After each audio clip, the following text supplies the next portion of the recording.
In April 2020, astronomers detected an unusually bright and powerful radio signal never before recorded in our home galaxy. The source is a magnetar, a type of compact object with the strongest magnetic fields in the cosmos.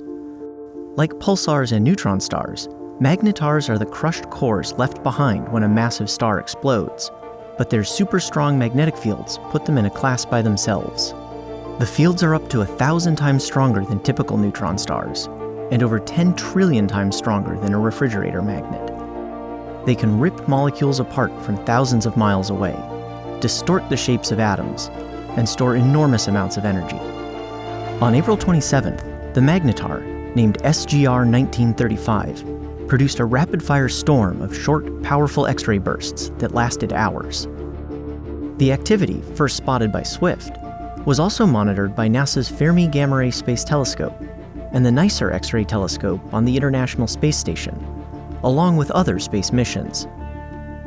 As the storm wound down early on April 28th, NICER recorded some 200 X-ray bursts in just 20 minutes. Later that day, SGR 1935 fired off another X-ray burst. This time, though, it was accompanied by something new, a powerful pulse of radio waves, lasting 1,000th of a second. CHIME, a radio telescope in British Columbia, led by several Canadian universities, discovered the signal and determined it came from the vicinity of SGR 1935.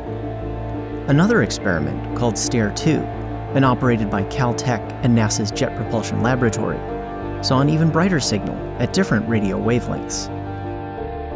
Since 2007, astronomers have been trying to understand the sources of powerful millisecond radio signals called fast radio bursts seen from other galaxies. Magnetars have been prominent suspects. The duration and energy release of SGR 1935's radio signal is closer to fast radio bursts than any other source.